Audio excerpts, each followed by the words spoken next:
যারা আল্লাহ শব্দ বাদ দিচ্ছে, একামতে দিন বাদ দিচ্ছে, যেটা তাদের ভিত্তি, বুঝতে হবে যে তারা অনেক বড় ডিল কোথাও করে ফেলছে, আমাদের অনেক সতর্ক সাবধান হতে হবে। তবে তাদের ব্যবসা লাভজনক হয়নি।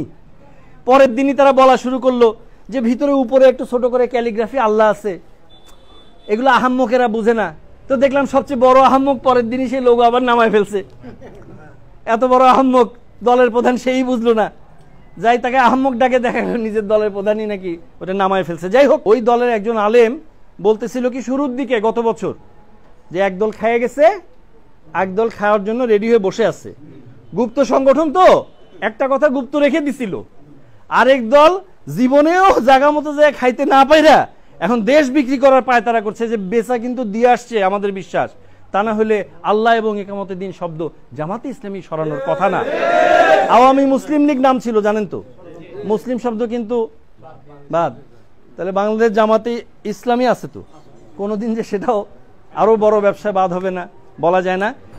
শহীদ রাষ্ট্রপতি জিয়াউর রহমান যে সময় ধর্মহীনতার জয় জয়কার, ধর্মনিরপেক্ষতার নামে ধর্মহীনতার জয় জয়কার, শেখ মুজিবুর রহমান সাহেব ধর্মনিরপেক্ষতা দিলেন ধর্মহীনতার মানে ভেতরে আদলে। সেই সময় ওর পরবর্তীতে শহীদ রাষ্ট্রপতি জিয়াউর রহমান ওই প্রেক্ষাপটে বিসমিল্লাহির রহমানির রহিম এবং সর্বশক্তিমান আল্লাহর উপর পূর্ণ আস্থা ও বিশ্বাস যে শাসনতন্ত্রের মূলনীতি হবে, এটা বসানো এত সহজ নয়।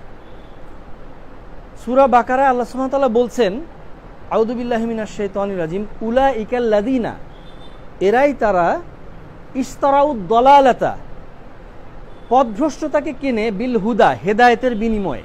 মানে আপনি টাকার বিনিময়ে একটা কিছু কিনেন, তাহলে কমলো কি? টাকা, বাড়লো জিনিসটা।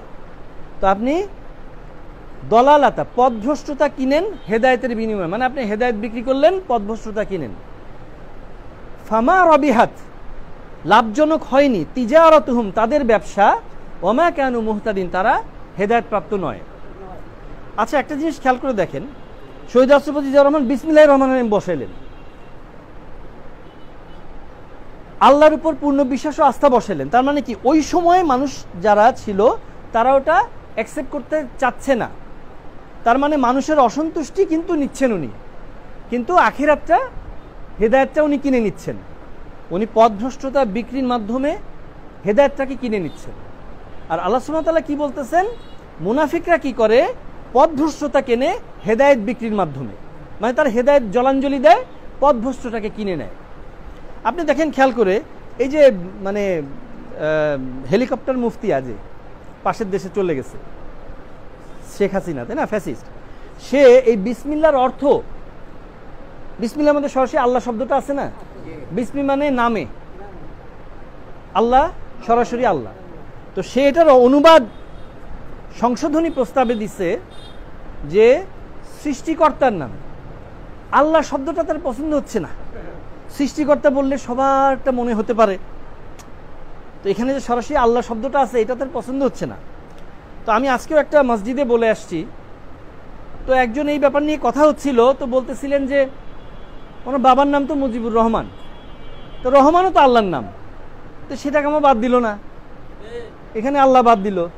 তো আরেকজন বিজ্ঞ আলেম বলতেছেন রহমান যে আল্লাহর নাম এটা হয়তো সে জানেই না, জানলে হয়তো সেটাও বাদ দিত। তো অবস্থাটা হলো এই পর্যায়ে, সে পথভ্রষ্টতা কিনতেছে কি দিয়ে, হেদায়েত বিক্রি করে। সে তার বাবুদেরকে, পার্শ্ববর্তী যারা আছে যেখানে গিয়ে সে এখন বাসা নিছে, তাদেরকে খুশি করার জন্য। আচ্ছা, এখন আপনি খেয়াল করে দেখেন, আমরা বাংলাদেশ জাতীয়তাবাদী দল যারা এই বিসমিল্লাহ গোড়াপত্তনের ধারক বাহক, তারা যদি আজকে এই বিসমিল্লাহকে বাদ দেওয়ার চেষ্টা করি, তার মানে কি বুঝতে হবে যে নিশ্চয়ই আমি রিস্ক রিটার্ন একটা ট্রেড অফ থাকে।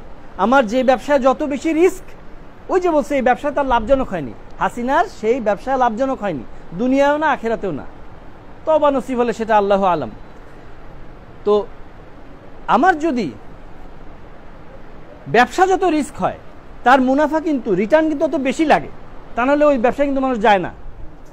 তো বলতে চাচ্ছি যে আমরা যদি কখনো বিসমিল্লাহ বাদ দিতে চাই, আমরা জাতীয়তাবাদী বাদ দিতে চাই, বুঝতে হবে আমরা অনেক বড় কোনো দুনিয়াবি মুনাফা নিশ্চয়ই আমরা পাইতে যাচ্ছি, যেটার লোভে আমরা বাদ দিচ্ছি, তাই না? কারণ আমরাই বিসমিল্লাহ বসাইলাম, আমরাই যদি বাদ দিই তার মানে বড় একটা বেনিফিট ছাড়া। আচ্ছা, সমস্ত 90% মুসলিম রাগ করবে, আন্দোলন করবে, তারপরে আমি দায়িত্ব নিয়ে বাদ দিব মানে কি? নিশ্চয়ই অন্য কোনো বেনিফিট আছে, আমার কোনো প্রভু আছে, তাদেরকে সন্তুষ্ট করা কিছু তো আছে, তাহলে আমি এটার প্রবক্তা, আমি বাদ দিব? যারা ইকামতে দিন নিয়ে কথা বলে, ইকামতে দিন কায়েমের ভুল ব্যাখ্যা, যাদের মতবাদের ভিত্তি, ইকামতে দিনের সঠিক ব্যাখ্যাটা কিন্তু তারা নেয় না। তাদের মতবাদে একামতে দিনের ভুল ব্যাখ্যাটা হলো তাদের পিলার। তো যারা পিলারকে বাদ দিতে পারছে, মনে রাখবেন এরা অনেক বড় ষড়যন্ত্র ডিল কোথাও না কোথাও করে ফেলছে। এত বড় রিস্ক কিন্তু এমনি এমনি কেউ নেয় না। শেষ করে দিচ্ছি সেকেন্ড একটা পয়েন্ট, এক লাইনের কথা ভাই। আমরা এই যে প্রোগ্রামগুলোতে ঐক্যবদ্ধ হই, সাংগঠনিক সভায় ঐক্যবদ্ধ হই, আর কিছু দেখবেন কিছু মিডিয়া আছে তারা এসে আমাদেরকে বলবে, এটা আমাদের দুঃখ লাগে। আমি প্রিয় বিজ্ঞ নেতৃবৃন্দকে আমি রিকোয়েস্ট করবো, এই ধরনের যারা আসে এসে বলবে আলাদা আলাদাভাবে আমরা আপনাদের সাক্ষাৎকার নিব। তখন হয় কি, যখন আলাদা আলাদা সাক্ষাৎকার নিবেন, নেন আমি একা দাঁড়াইছি, নেন ভাই, আপনার পিছনে একটু লোকজন রাখতে হবে।